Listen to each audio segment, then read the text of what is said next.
So I'm in the garden today for the first time in a while. We went camping this week, so we were gone for 3 days, and then I had the farmer's market and then another farmer's market, and I just haven't been in the garden at all. I'm massively behind. I haven't finished planted everything.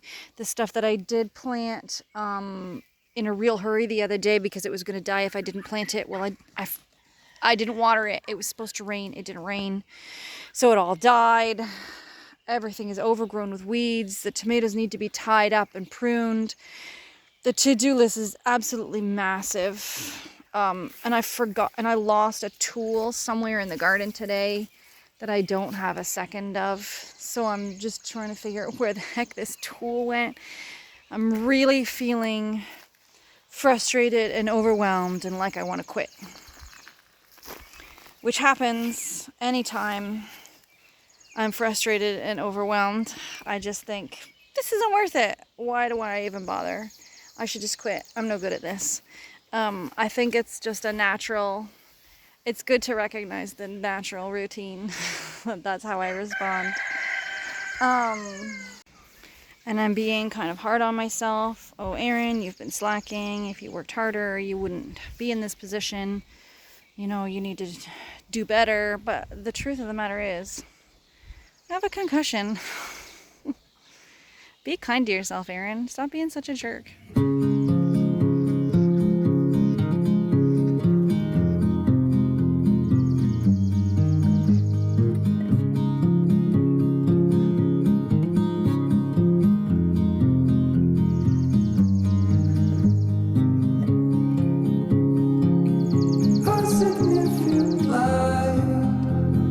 Just where he was needed, gleaming black as night, cloistered in injustice, dead in the eye of time. Nobody is losing, faces merchant change, but your face remains the same. Swallows will be here by the door. When we're finally sober, they'll be gone. The trees will bloom and ice will melt. We'll always remember how it felt. So today something extremely rare is happening. I am alone.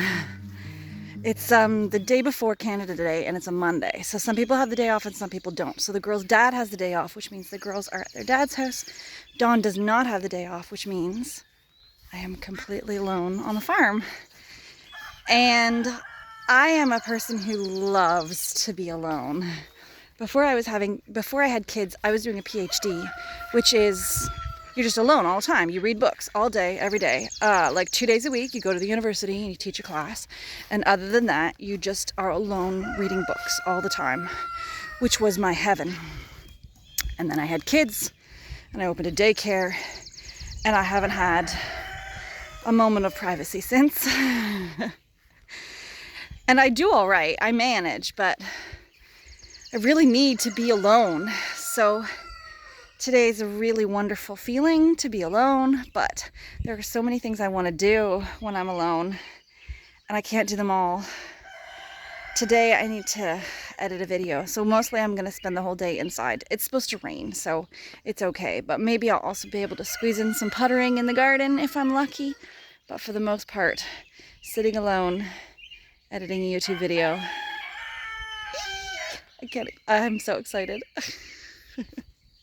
A significant light, just where he was needed, gleaming black as night, cloistered in injustice, dead in the eye of time. Nobody is losing, faces merchant change, but your face remained the same. The sorrows will be here by dawn. When we're finally sober, they'll be gone.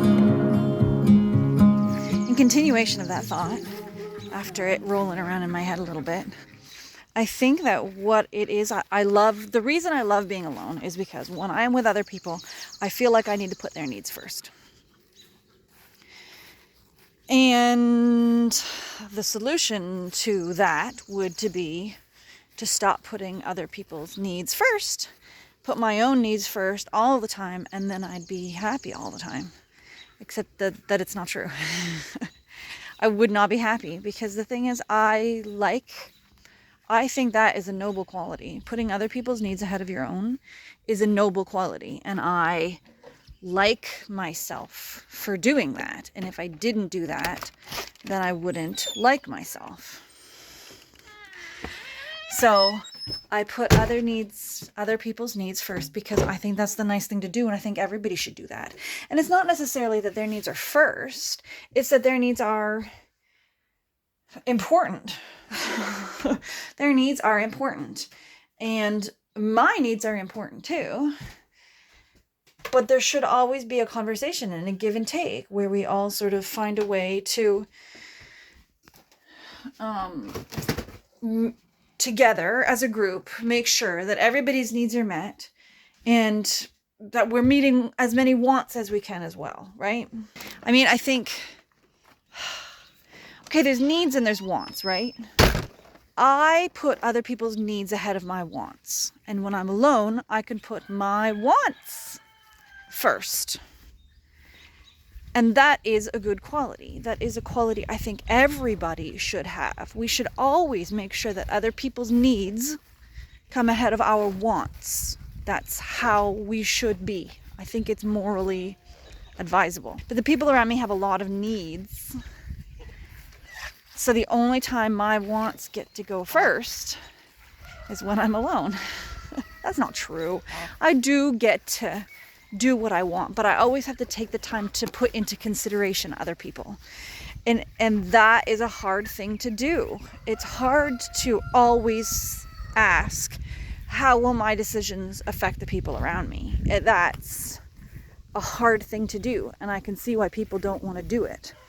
But I value that. So I will do the hard thing. And then the only time things are easy is when I'm alone. Which is why moms need alone time. Because if we don't get alone time, our wants never, ever, ever make it to the top of the list. The answer is not to be more selfish.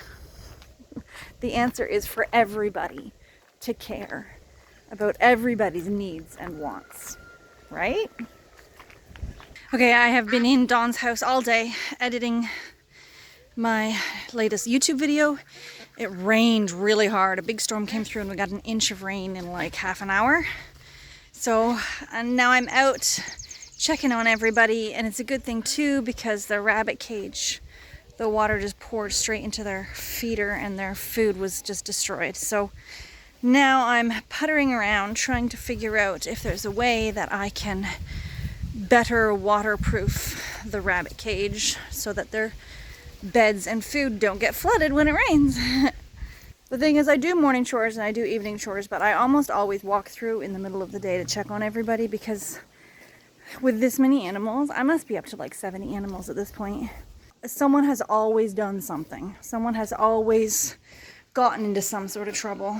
So I try to check on them all the time. And that's why whenever we leave the property for more than a couple of hours, I always worry. Because they have like a mission in life to kill themselves. Because they just, domesticated animals can't survive on their own.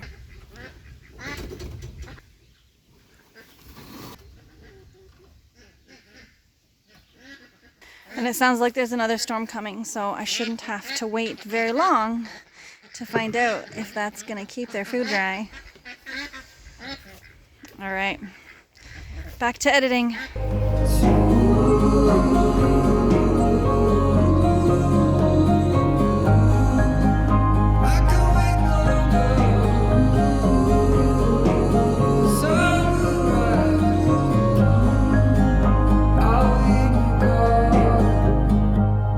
Well, I had my day alone. It flew by and I was only able to do a fraction of what I wanted to do. But it was nice. And now, look at these silly turkeys. I think they've decided the coop is not big enough for them, and they're going to sleep on top of a tractor, on top of a trailer. Are you trying to figure out how to get up there? Did they go up without you? Do you think you can figure it out? On top of a tractor. Yeah, goofs.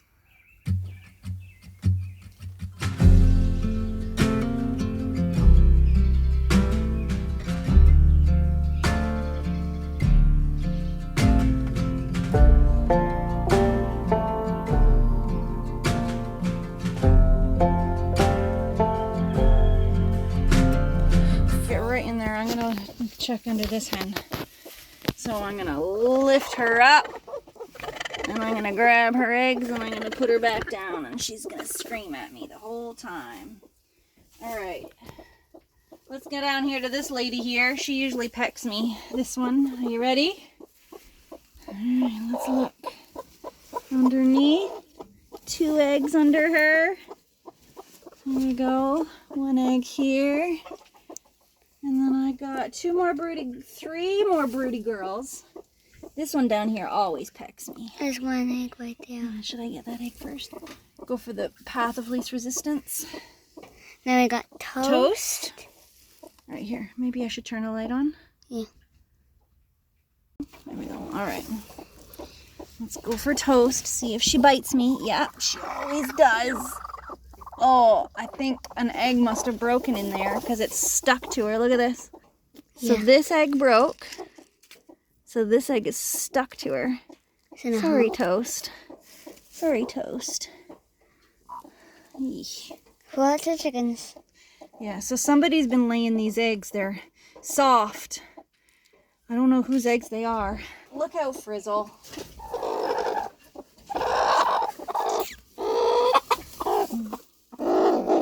There aren't even any eggs under you, Frizzle. She's angry at you. Yeah, she's I'm feeling how fluffy your butt is. All right. The last one, Abby, you want to film this one over here?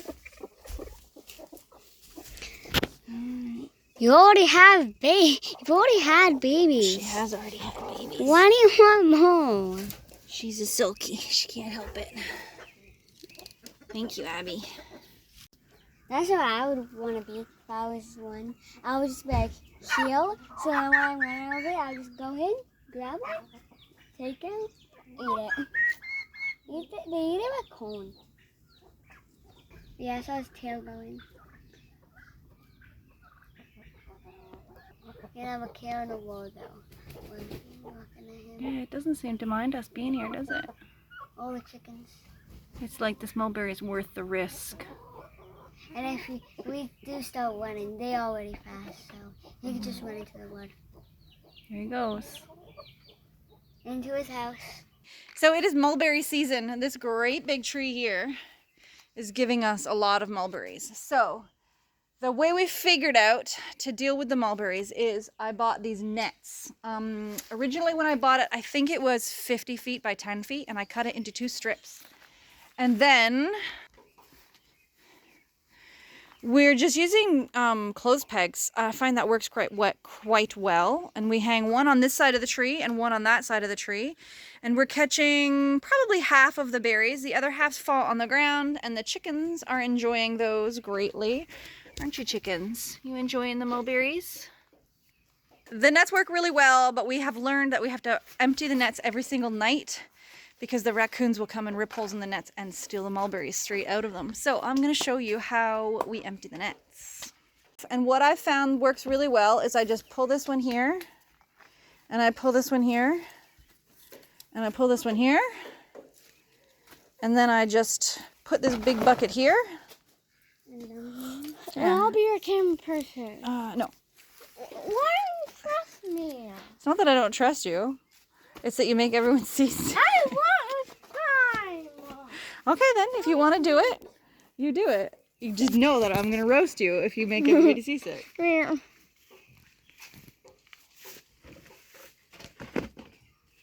So I just emptied this like 5 hours ago.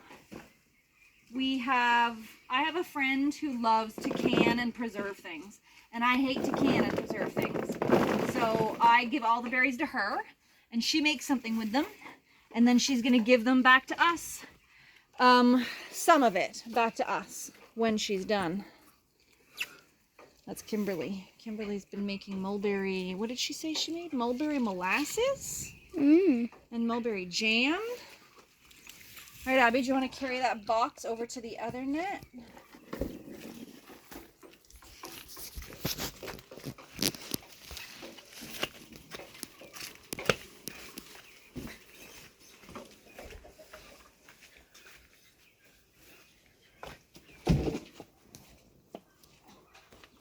How many do you?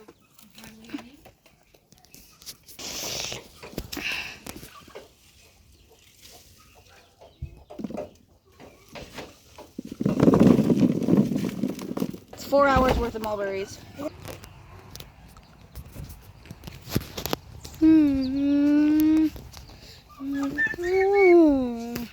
Here. So in their adolescence, the turkeys are having a hard time finding their place. They don't realize that they're not chickens. They do realize that they don't fit in the coop anymore.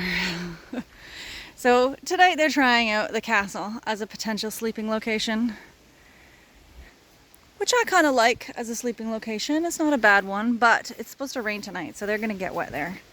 I don't really know what else to do. And then there's these jerks. Guys, go to bed. Don't come running to me, you flock of weirdos. You're supposed to be in bed. How am I supposed to go to bed if you won't go to bed, huh?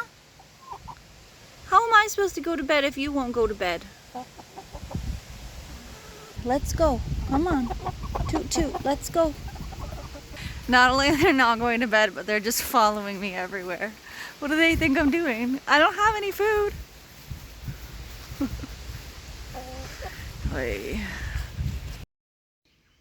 Okay, it is 6:45 in the morning. The girls are going to sleep in this morning because they're really tired from being at their dad's. So I probably have 2 hours. I'm still not done planting. I have a buttload of weeding to do, and the tomatoes need to be tied up. There's other things too. I can't remember what it is. I'm going to see how much of I can get done before the girls get up. And I'm not going to film it because that takes time. But here I am, the 3rd of July, still planting my garden. Okay, it's 10 o'clock. It's been 3 hours. It's starting to get hot. I managed to weed the first 5.5 rows of the garden. I haven't seen the girls yet, but I've heard them thumping around in the house, so I know they're awake. I'm supposed to be planting, but once I see weeds, I can't stop. I just can't help myself. So maybe I'll get to planting, hopefully, before the weeds grow back.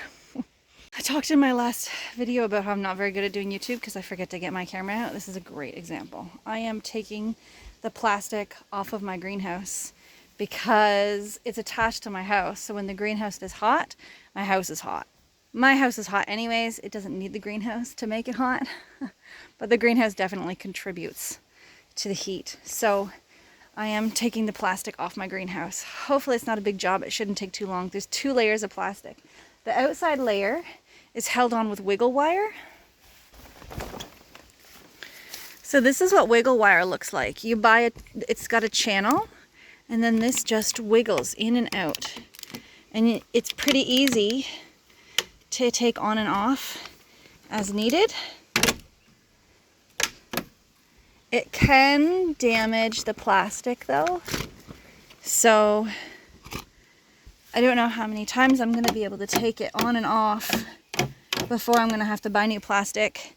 But this is literally just a vapor barrier for building a house. It's not greenhouse plastic. Greenhouse plastic is quite expensive, and I haven't been able to figure out if the difference is significant enough to make it worth the cost. My stuff seems to grow just fine in there with 2 layers of vapor barrier, so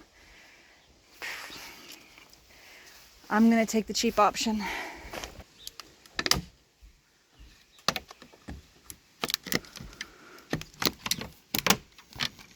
So the inside layer is just attached with these pieces of wood just screwed on. So this is my tool for this job. I'm taking all 3 walls off this time. Last year I only took off that wall, which was fine. It kept it cool enough in here, but I kind of want to maybe put my table in here and make this into like a usable space. So we'll see if it's big enough. It might need a shade cloth up here to make it tolerable, but I don't know. The only way to know is to take the walls off and see how it feels. All right, so I've labeled all the pieces of plastic. I've put them in old feed bags, and I'm gonna stick them in storage somewhere up there. It's a really time-consuming job, and all I can think to myself is, aren't I supposed to be planting my garden? Aren't I supposed to be building a bunny barn? Aren't I supposed to be working on my house? Absolutely, all of those things are true. I'm also doing this and helping Abby build a fairy house, and I don't even know what Bethany's doing right now. She's lost. Abby's helping me take down my shelves. It's a real pain in the butt. I'm not enjoying it at all. There's 6 of them. The temptation is to leave them up, but they really decay with UV rays. So if I leave them up, they're gonna not last as long. And they were like $100 each almost. So taking the time to pack them up and put them away, and then next spring I'll have to spend an entire day swearing and cursing and getting frustrated putting them back together again. Hey! Even without sitting out in the sun all summer, they still fall apart really easily. So Abby, tell me what you're doing. I'm filming it for the YouTube channel. Tell me what you're doing over here. A fairy house? No, we're not helping at all. Bethany's not helping? She's just playing with your clay? You're gonna make okay, but you can only use a little bit because I gave this to Abby. So you've got the frame for your fairy house made out of wire and styrofoam, and now you're turning it into a log cabin? Yeah. Yeah. But you need the logs to stick. Yeah. So you decided you wanted to use mud, but then we realized that we had clay that we got from Rock Glen last year. And the forest back there. Oh, some came from the forest back there? Look at my hands look like after. Yeah, you're gonna be a real mess. I like the pattern. So experiment with seeing what actually holds the sticks, right? Because you need the sticks to be able to stick to it. And I would recommend starting at the bottom and working your way up. Oh, okay. Well, super.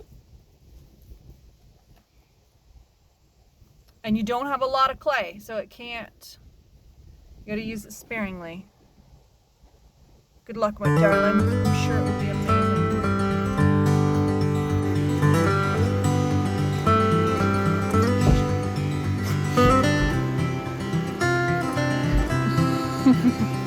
Maybe we need to get you a step stool, Abby? Okay, let me see if I can find it.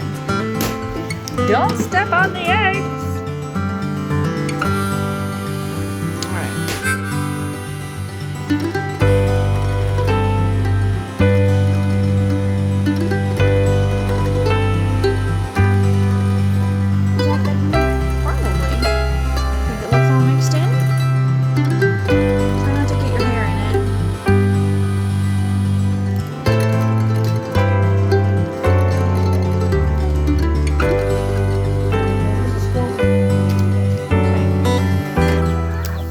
this is a new one.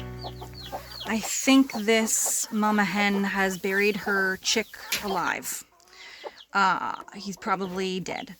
I caught her doing it 3 times, and the 3rd time she did it, I took the baby away and I gave him to another hen, because he was not looking good. I think he must have been buried for a while before she found him, and he looked really not well.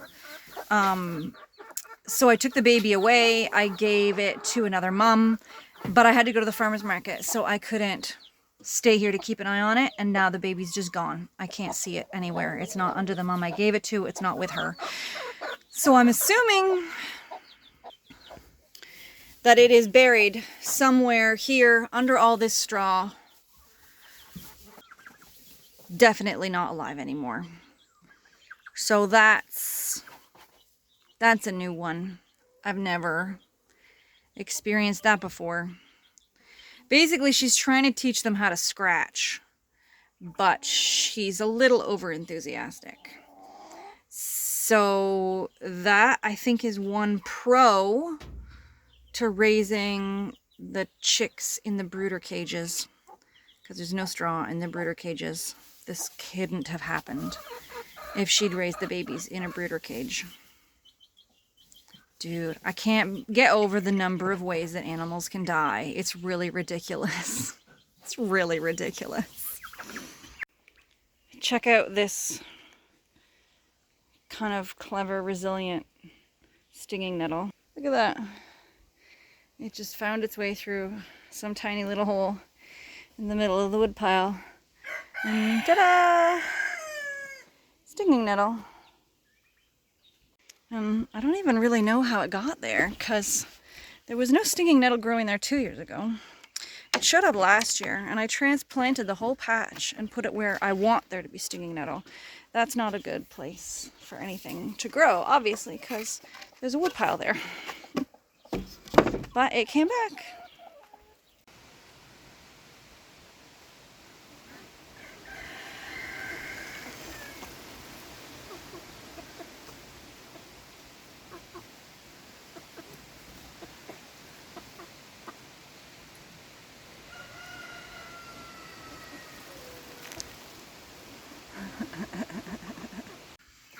So I told the girls that if Abby got her laundry put away and Bethany practiced her violin and they both brushed their teeth, that maybe we could watch a movie tonight.